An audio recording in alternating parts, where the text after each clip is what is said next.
What's up, everybody? It's B-Ry. I'm going to talk to you today about Spider-Man Homecoming. The movie just came out recently. Went to go see it twice already.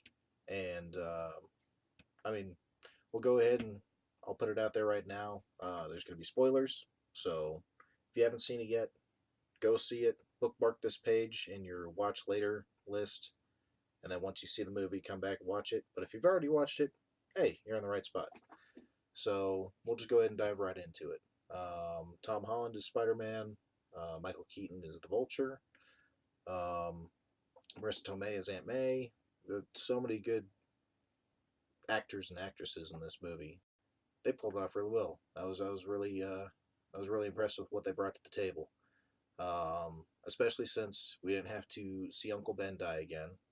It didn't have to go through the whole, with great power comes great responsibility, 50 times throughout the movie. Um, and most importantly, Spider-Man's a kid in this movie. He's, what, 15 years old? Not even old enough to drive yet. So he's actually starting right where he started in the comics. He wasn't he wasn't a senior in high school. He wasn't going to college yet. We didn't just jump right into that after 10 minutes of backstory. We're getting right into this is him being a kid, reacting to things as a kid.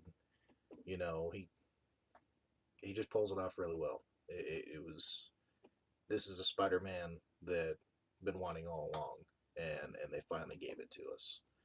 Um, really impressed with Michael Keaton as the Vulture, because of course um, Michael Keaton was Batman in the '90s, and so to see him play another winged comic book, you know, character was kind of cool.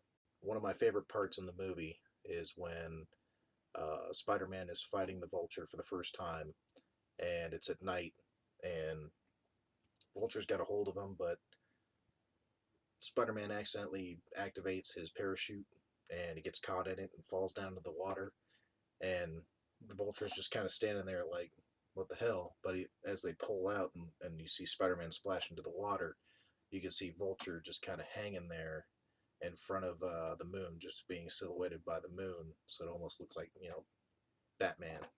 Um, it had lots of little Easter eggs here and there. Not going to get into all of them, but just really enjoyable. I thoroughly enjoyed myself going to that movie. Saw it on opening day and then saw it about a week later, um, just to just because once wasn't enough. I needed to see it again. It was great. Um, really excited to see where this brings Spider-Man into the Infinity War when that comes up. Some really good reveals where when you find out that the popular girl that Peter's been crushing on and is actually going to take to the prom, he shows up at the door and there's the Vulture right there staring at him. He's like, crap. Not only am I nervous as hell because I'm taking my crush to the prom, but the main bad guy that I'm going after is her father. Oh yeah, this is really awkward. I'm really nervous now. So that was funny to go through. And then at the very end, when it's all said and done, because Iron Man strips the suit away from him and says, you screwed up too many times, because he's kind of fumbling. He's still a kid. He's still learning how to not react on impulses all the time. He's got to think before he jumps in there. He has to be better. And so at the end, Iron Man gives the suit back to him. So he goes to put it back on, and he's standing there in his room, and takes off the mask, and he's like, "Oh yeah, it's back. I'm ready to go again." And as the camera pans out, Aunt May is standing behind him, and she goes, "What the fuck?" And then it cuts out and starts doing credits. I thought that was great. That was one of the best parts in there. All in all, I'd say my rating for this movie would be 8.5 Marissa Tomei's. So, as we close out the video, be sure to like, if you haven't already, subscribe, and then let me know in the comments below if you liked the movie as well. What was your favorite part? What was your least favorite part? You got any problems with the plot? Whatever. So anyways, thanks again for watching. We'll see you in the next one.